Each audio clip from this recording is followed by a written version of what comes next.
Halo para pemburu film, bagaimana kabar kalian? Semoga kalian baik-baik aja ya.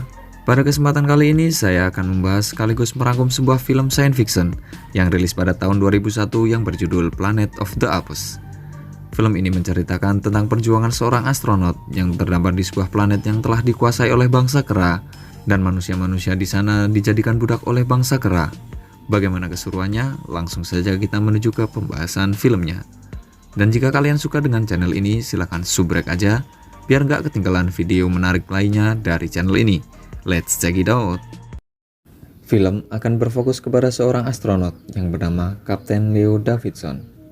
Leo bersama para rekannya sedang berada di sebuah stasiun luar angkasa yang bernama Stasiun Oberon. Di stasiun ini, para astronot melatih kera untuk menjalankan misi luar angkasa. Para kera di sana juga diberikan sebuah serum khusus untuk mempercepat pertumbuhan kromosom mereka. Tiba-tiba, stasiun Oberon kehilangan daya, dan itu semua disebabkan oleh badai elektromagnetik yang ada di depan mereka. Kemudian, komandan menyuruh Leo agar mengirimkan simpanse kesayangannya yang bernama Pericles. Pericles akan dikirimkan menggunakan pesawat satu awak atau yang biasa disebut dengan pod untuk mendekati badai tersebut agar para ilmuwan dapat meneliti aktivitas badai.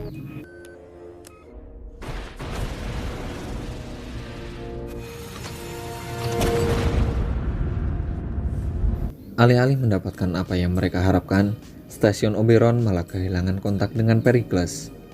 Untuk itu, komandan menyuruh para anggotanya agar tetap tenang dan sabar menunggu. Leo yang punya firasat buruk dengan Pericles diam-diam masuk ke sebuah pot dan meluncur menyusul Pericles.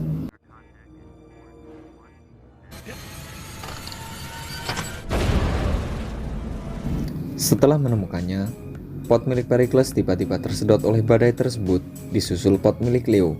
Akibatnya, Leo kehilangan Pericles dan ia juga kehilangan kontak dengan stasiun Oberon.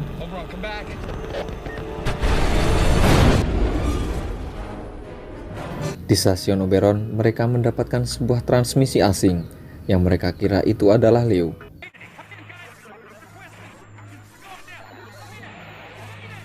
Kembali kepada Leo, karena pesawat Leo mengalami kerusakan, dia harus segera mendarat di planet terdekat, dan akhirnya dia mendarat di sebuah planet yang bernama Aslar.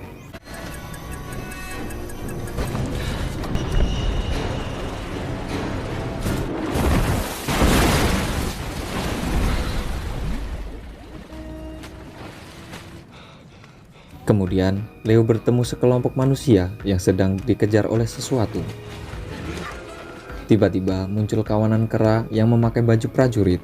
Mereka menangkap semua manusia yang ada di sana, termasuk Leo.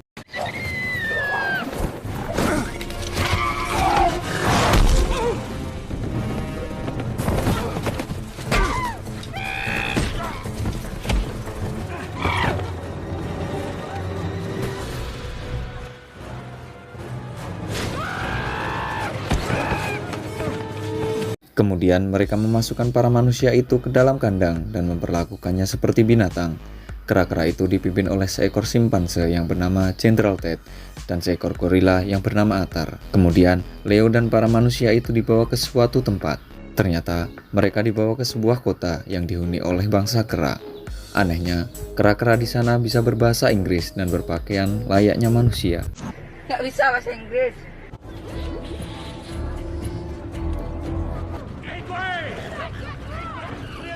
Setelah sampai, mereka didatangi oleh seekor orangutan yang bernama Limbo. Dia adalah pebisnis yang bergerak di penjualan manusia. Kemudian Limbo menyuruh anak buahnya untuk memasukkan manusia itu ke dalam kandang. Di sana, para manusia akan diberi tanda dari besi yang dipanaskan. Tiba-tiba, datang seekor kera betina yang bernama Ari. Ari adalah kera yang menjunjung tinggi hak asasi manusia.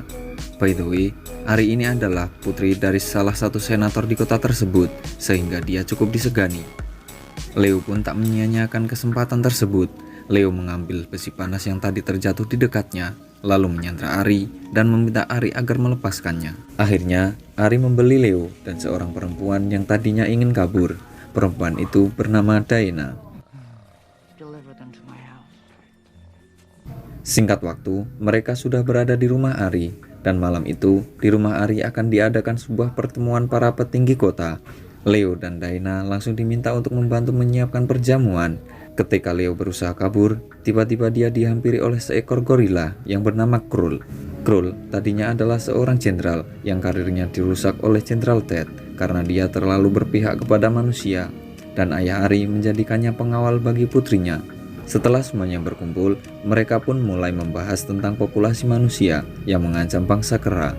Karena Ari adalah pejuang hak asasi manusia, dia menganggap apa yang telah mereka lakukan kepada manusia sudah melampaui batas, dan dia mengusulkan jika manusia bisa diajak untuk hidup berdampingan dengan bangsa kera.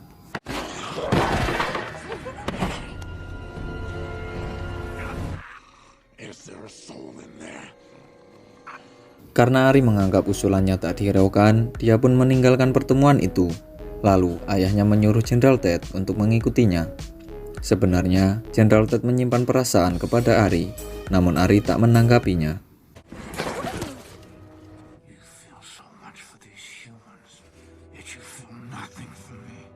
Kemudian, Leo berusaha kabur menggunakan sebuah pisau yang sudah ia sembunyikan. Lalu, ia pun kabur bersama keluarga Daina.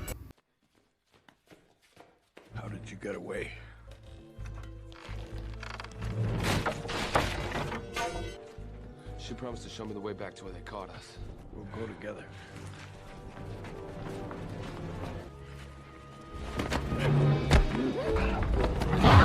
Tiba-tiba, Krull dan Ari menemukan mereka. Karena Ari terbujuk dengan rayuan Leo, dia pun tak menangkapnya. Tapi dia malah menunjukkan sebuah jalan pintas untuk keluar dari kota, dan ia ikut dengan rombongan Leo.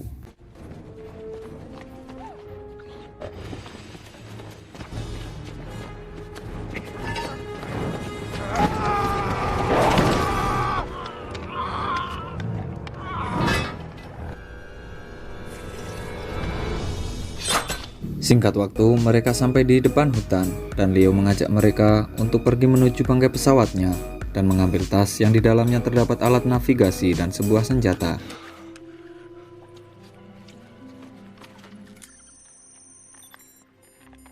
Tiba-tiba datang Limbo yang bermaksud untuk menangkap mereka, tapi dia malah dijadikan tawanan karena Leo menakutinya dengan beberapa tembakan. Namun senjata itu dirusak oleh Krull.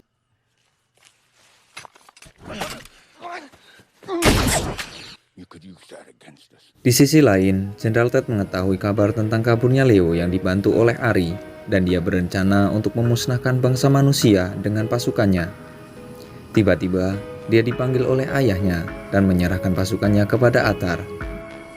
Sesampainya di rumah, ayah Jenderal Ted menyuruhnya untuk menceritakan tentang manusia yang ia kejar, dan ayahnya menceritakan sedikit kisah tentang manusia dan kera pada zaman dahulu.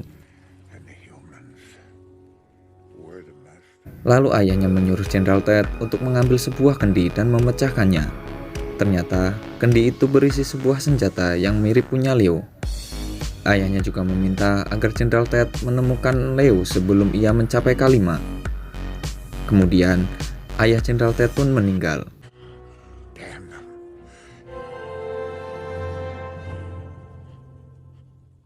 Kembali kepada Leo.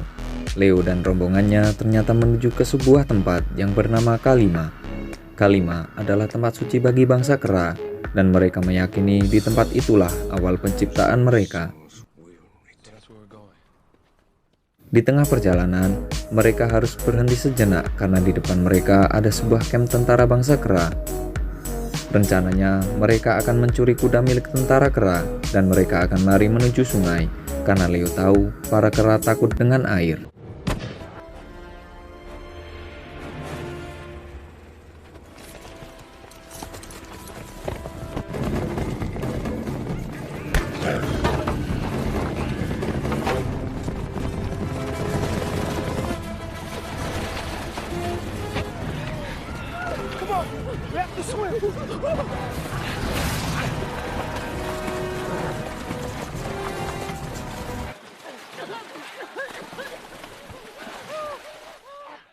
Singkat waktu, mereka telah sampai di K5, dan Leo bingung karena teman-temannya tak ada di sana, sedangkan navigasinya menunjukkan bahwa mereka ada di tempat itu.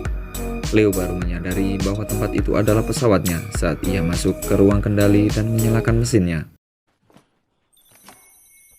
Ship has a nuclear power source. It's supposed to last forever.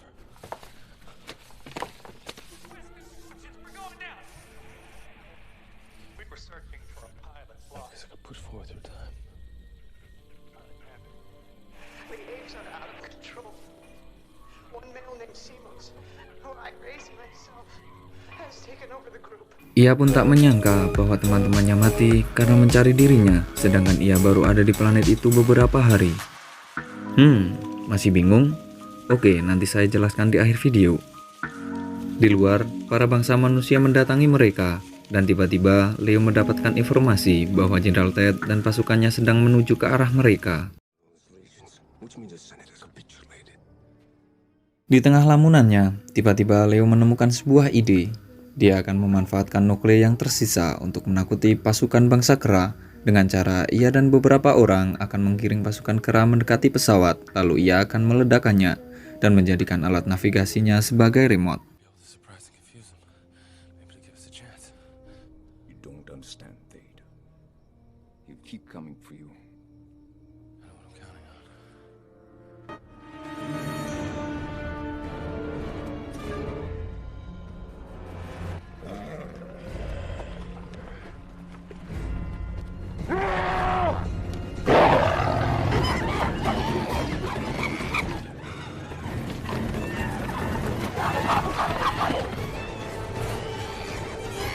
Come on!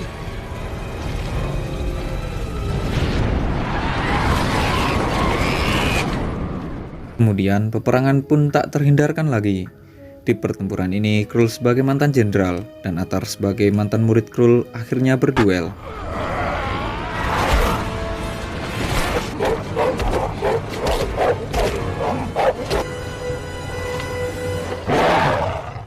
Di sisi lain, Jenderal Ted mengincar Leo kemudian menghajarnya.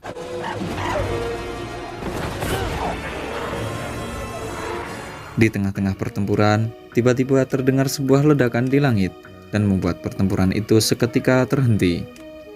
Ternyata itu adalah sebuah pot. Lalu pot itu mendarat di tengah-tengah mereka dan di dalamnya adalah Pericles. Seketika para bangsa kera pun memberikan hormat kepada Pericles karena mereka kira itu adalah Simos yang diramalkan akan datang kembali.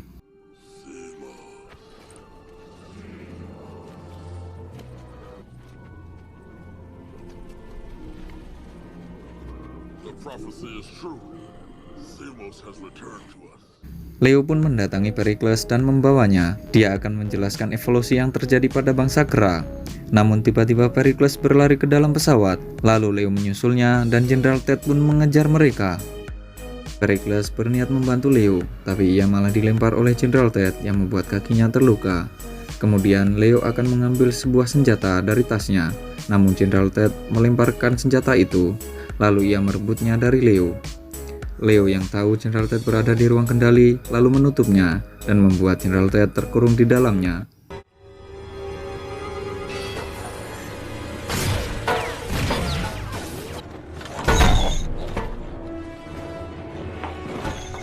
Leo pun menjelaskan kepada Atar bahwa dari sinilah asal-usul mereka semua dan Simos telah membunuh sebagian kru Oberon. Atar pun sadar bahwa selama ini ia dan bangsa kera telah dibohongi oleh keluarga Jenderal Ted yang merupakan keturunan asli Simos. Everything I have believed is a lie. You and your family have betrayed us.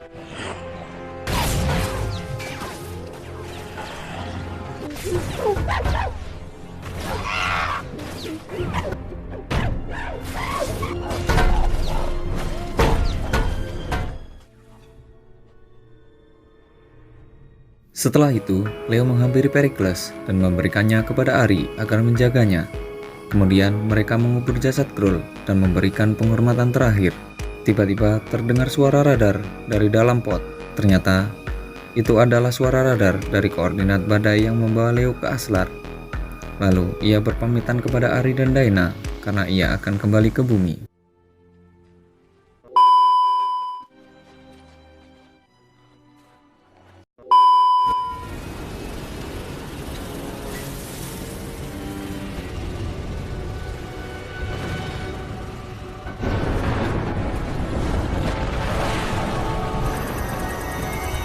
Setelah keluar dari Aslar, Leo pun masuk ke dalam badai itu lagi.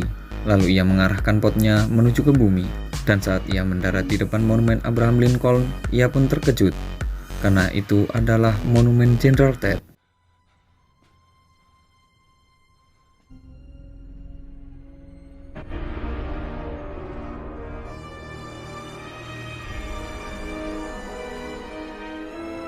Akhirnya, Leo pun ditangkap oleh para polisi, yang ternyata polisi itu bukan manusia, melainkan bangsa kera.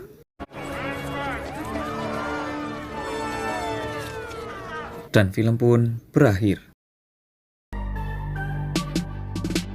Jadi, gimana pendapat kalian? Masih bingung? Mungkin setelah menonton film ini akan muncul beberapa pertanyaan di benak kalian. Dan saya sebagai kru Hexentrium telah merangkum beberapa pertanyaan yang mungkin akan menghilangkan rasa kebingungan kalian. Kenapa kru Oberon sampai terlebih dahulu? Film ini mempunyai konsep, siapa yang masuk ke badai terlebih dahulu akan mendarat paling akhir di planet Aslar. Hal ini dibuktikan bahwa Pericles masuk ke badai pertama kali, disusul oleh Leo, kemudian kru Oberon. Jadi, yang akan sampai terlebih dahulu ke planet Aslar adalah kru Oberon, kemudian Leo, dan yang terakhir Pericles. Kenapa jarak antara kru Oberon dan Leo sampai ribuan tahun? Sedangkan Leo dan Pericles hanya beberapa hari. Karena di film ini tidak dijelaskan kru Oberon memasuki badai selang berapa waktu dengan Leo. Mungkin kru Oberon mencoba meneliti badai itu sebelum masuk ke dalamnya. Tapi entahlah, cuma Squidward yang tahu. Sedangkan jarak Leo dan Pericles hanya berselang beberapa hari. Itu dikarenakan mereka masuk ke badai hanya berselang sepersekian detik saja. Kenapa kera di sana sangat kuat dan bisa berbicara? Karena kru Oberon memberikan serum khusus kepada kera-kera peliharaan mereka, yang membuat kromosom para kera tumbuh lebih cepat. Siapa itu Simos? Simos adalah salah satu kera milik kru Oberon, yang akhirnya mengambil alih kelompok. Mengapa bangsa kera menganggapnya dewa? Karena Simos membunuh sebagian kru Oberon dan mengarang cerita bahwa dirinya adalah kera pertama di planet itu. Kemudian ia menceritakan kepada anak cucunya, dan hal ini juga yang akan dilakukan oleh Jenderal Ted. Kenapa Leo tak mendarat di bumi? Karena pada akhir film, Leo keluar dari Aslar, dan ia masuk ke dalam badai itu lagi, yang membuatnya kembali ke planet Aslar. Kenapa bangsa kera saat Leo kembali sudah lebih maju? Karena saat Leo memasuki badai untuk kedua kalinya, waktu menunjukkan hitungan mundur, yang berarti Leo masuk ke badai tersebut jauh sebelum kru Oberon dan Pericles. Karena konsep film ini, siapa yang masuk badai duluan akan sampai di Aslar terakhir. Leo yang memasuki badai jauh sebelum Pericles, sampai di Aslar saat bangsa kera sudah jauh lebih maju. Kenapa monumen Abraham Lincoln berubah menjadi monumen Jenderal Ted? Karena Leo meninggalkan Jenderal Ted di dalam pesawat dalam keadaan masih hidup, yang bisa saja dia berhasil lolos lalu membantai semua bangsa manusia dan bangsa kera, kemudian mengarang cerita seperti Simos, kemudian menceritakan kepada keturunannya, dan ia dianggap sebagai dewa. Terima kasih Choi atas penjelasannya. Oke, mungkin itu saja yang dapat saya rangkum dalam film ini. Pesan yang kita dapat dari film ini adalah, sayangilah peliharaanmu sebelum mereka menjadikanmu peliharaan mereka. Saya Choi bersama kru yang bertugas pamit undur diri, and see you on next video.